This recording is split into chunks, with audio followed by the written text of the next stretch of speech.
The storm rolled in so fast it was like someone had flipped a switch. One moment, I was winding my way up the High Ridge Trail, admiring how the late afternoon sun turned the granite peaks gold. The next, the light dimmed, as if a curtain had been drawn across the sky. The wind hit first, a sharp, cold gust that carried the scent of rain and ozone. And within minutes, the temperature dropped 20 degrees. I knew then that I was in trouble. I was 3 miles from the pass and at least 5 from the next marked campsite. And mountain weather doesn't give second chances. I ducked under a clump of spruce and tugged my rain jacket from my pack.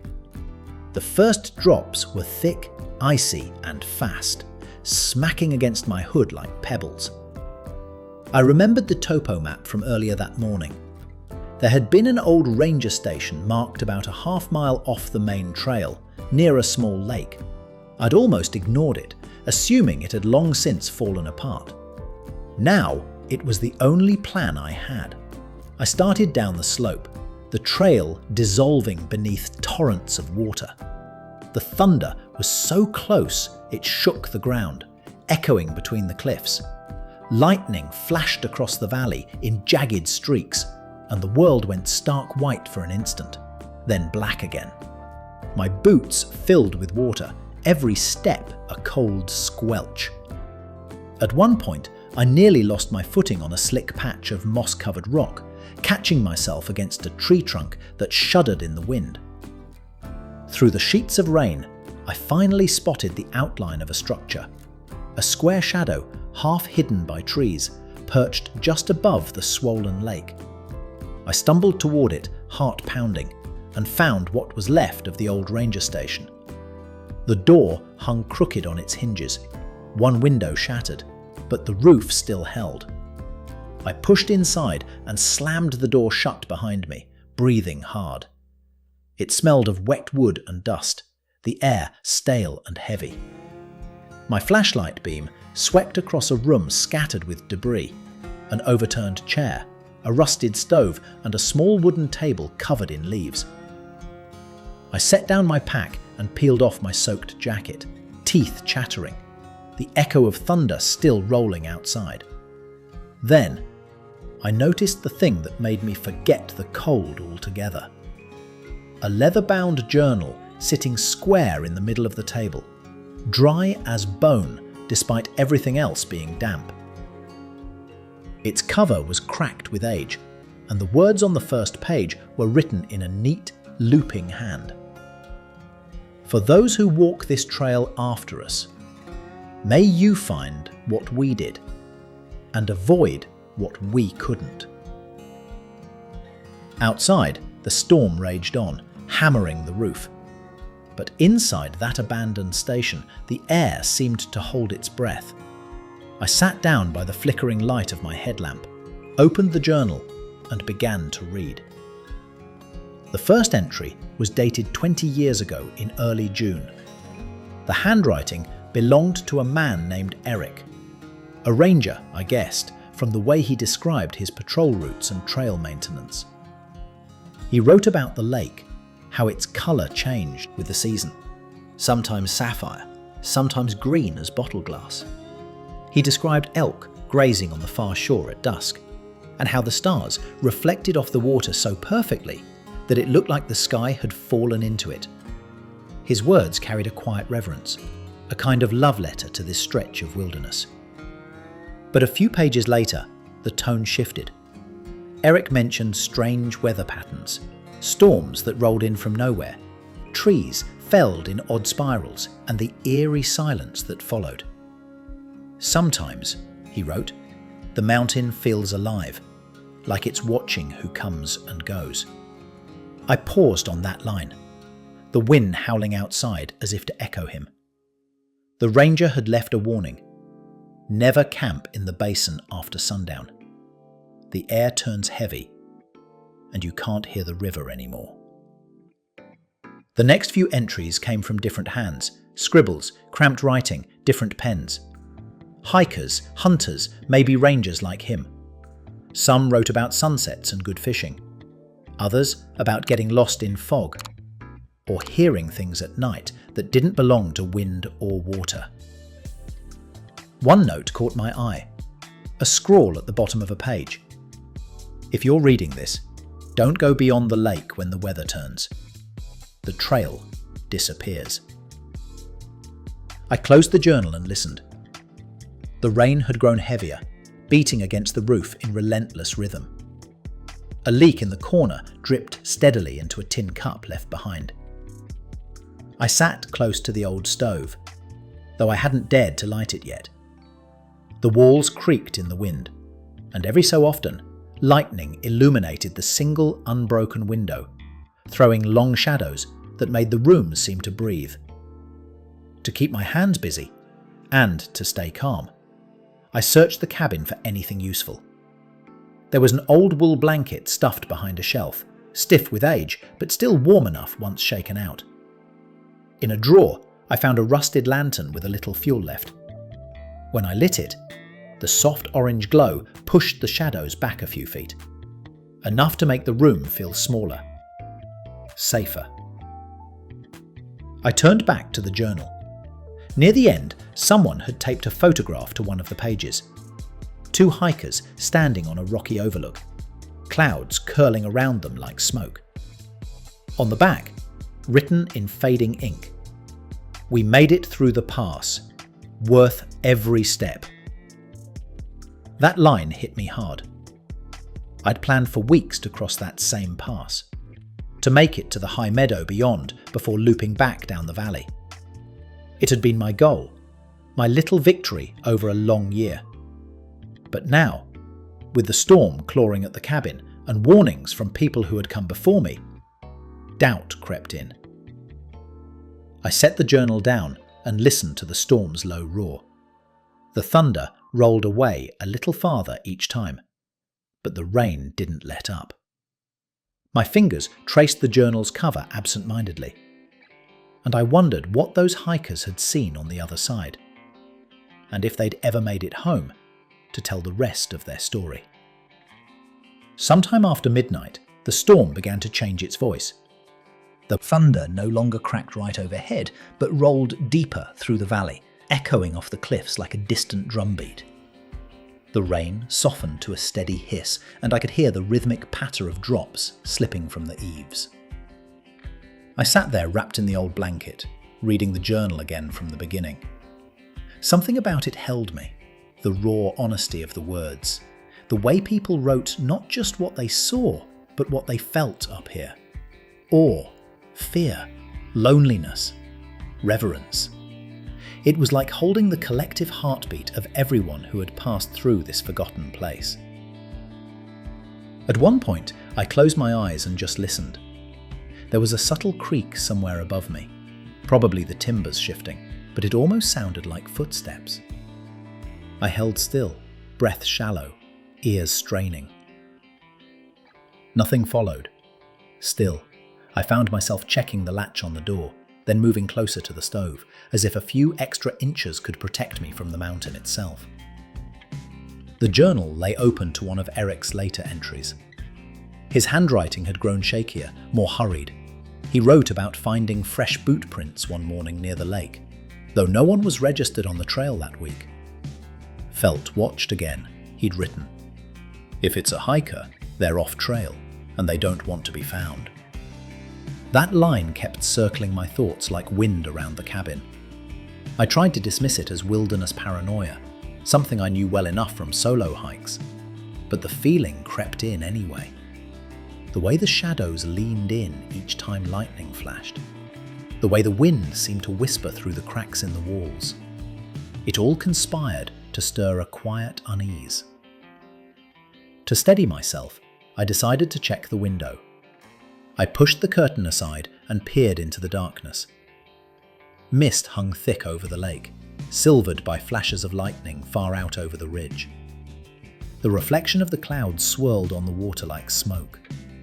I was about to turn away when I thought I saw movement near the tree line, a shape, upright and still. I blinked, pressed my forehead to the cold glass. Nothing. just the restless sway of pine in the wind. I exhaled, realizing I'd been holding my breath. "Get a grip," I muttered, shaking my head. I went back to the table, set the lantern lower, and tried to focus on the warmth in the room rather than the cold pressing in outside. After a while, exhaustion won out. I spread the blanket on the floorboards, slipped into my damp sleeping bag, and let the sound of the rain lull me. My last thought before drifting off was of that photo. The hikers smiling at the pass, clouds curling at their feet. I wondered what they would tell me if they could. To push on through the storm, or to turn back while I still could. When I woke hours later, grey dawn light seeped through the window, and the storm had finally passed. The air inside the cabin felt cleaner, almost relieved. But when I rose to pack up, I noticed something I hadn't before. Near the door, beside my own muddy boot prints, was another set, smaller, older, half-faded, but unmistakably human. They led in from the rain-soaked threshold and stopped just a few feet from where I had slept. For a long moment, I just stood there, staring at those prints. The edges were faint, the shape distorted where water had seeped across the floorboards. But they were real. Barely the size of my hand, maybe from hiking boots worn years ago, but they hadn't been there when I arrived. My first instinct was to tell myself a story I could believe. They were old, maybe revealed by the water dripping from my gear or by the storm shaking loose years of dust. I knelt down to look closer. The prints overlapped my own, newer ones by the door. Whatever had made them had stepped in after me. The air in the cabin suddenly felt tighter, heavier. I listened hard, every sense straining for a clue, anything. But all I heard was the distant sigh of the wind through the pines and the slow drip of water from the rafters. No crunch of boots, no breathing, no movement, just silence. I forced myself to breathe evenly, to think like a hiker, not a spooked kid in a ghost story. Maybe someone had come by during the night, seeking shelter like I had, seen the light and left. Maybe I'd slept too soundly to notice. Still, my hands shook as I reached for the journal again. The last few pages had been blank, but near the very end, pressed between two pages, I found a loose sheet folded over twice. It wasn't old like the rest. The paper was cleaner, less yellowed, written in pencil. The words were jagged, hurried. Heard voices near the ridge, not wind, heading back the way I came. If anyone finds this, don't follow the old trail past the falls. It's gone. I swallowed hard and folded it back, setting the journal down like it might burn me. The sky outside was brightening, a pale wash of gold above the treetops. Mist still clung to the lake, but the worst of the storm had passed. I stepped to the doorway and looked out.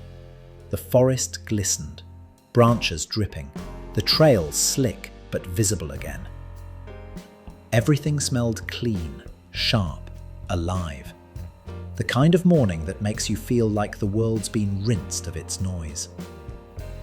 That should have been comforting, but my nerves still hummed. I boiled water for coffee on my small camp stove, more for the ritual than the warmth, and sat on the threshold sipping from the tin mug. My breath rose in faint clouds.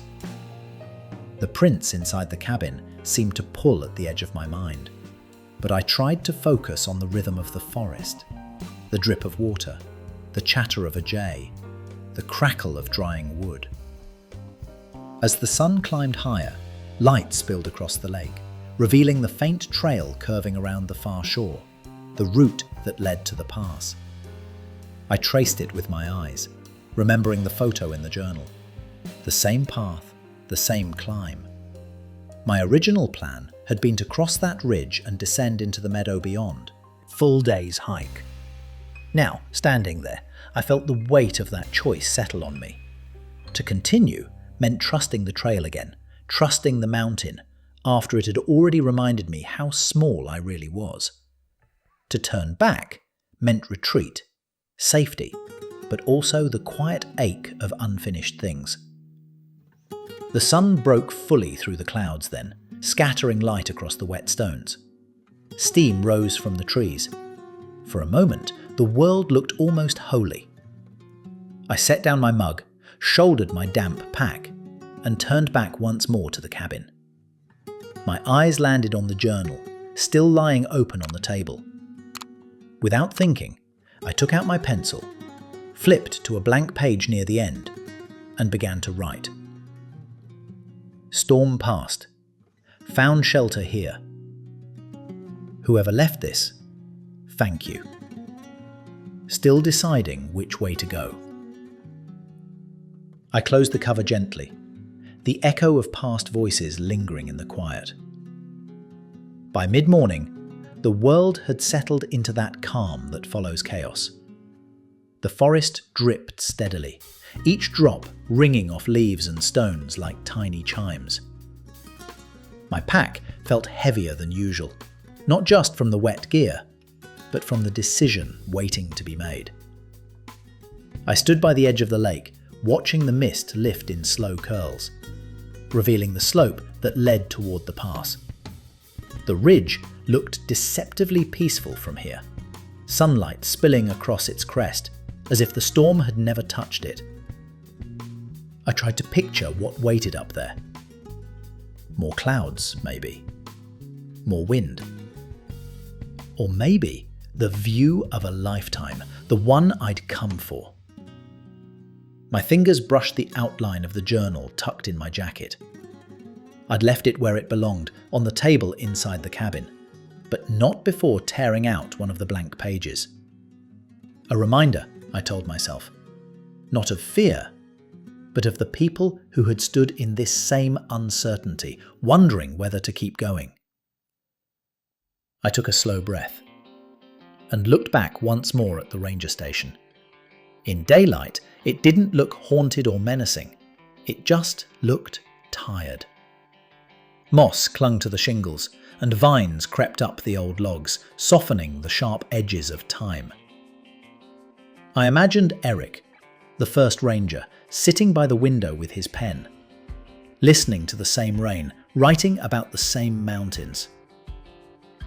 It struck me how small we all are out here. Just brief notes in a much longer story that the wilderness keeps telling. I started walking, boots squelching in the mud, the air cool and clean. The trail forked not far from the cabin. One path descending through the pines toward the valley, the other climbing sharply toward the pass. I stopped there, the wind shifting my hair, the smell of wet earth thick around me. I thought about the footprints on the floorboards, the penciled warning, the hikers in the photograph smiling against the clouds. I thought about the part of me that had come to the mountains to be reminded of something I couldn't find anywhere else. That sense of being fully alive, balanced between risk and wonder. In the end, I turned uphill. Slowly, carefully, step by step. The sun pressed warm on my back, and though the path was slick and uncertain, each stride felt steadier than the last. I didn't know what waited beyond the ridge, beauty, danger, maybe both, but I knew that stopping here would leave a silence louder than any storm. When I reached the first switchback, I looked down one last time. The ranger station sat small and quiet by the lake, smoke grey against the green. I raised a hand, half a farewell, half a thank you. Maybe someday, another traveller would find that place, open the journal and see my note. Maybe they'd smile, add a few lines of their own, and feel less alone for a night. As the trail curved upward and the forest thinned, the sound of water faded, replaced by the whisper of wind through alpine grass. The sky opened wide above me. Blue. Endless. Forgiving. I smiled to myself and whispered, "All right, let's see what's on the other side." The mountain didn't answer, but I could feel it listening.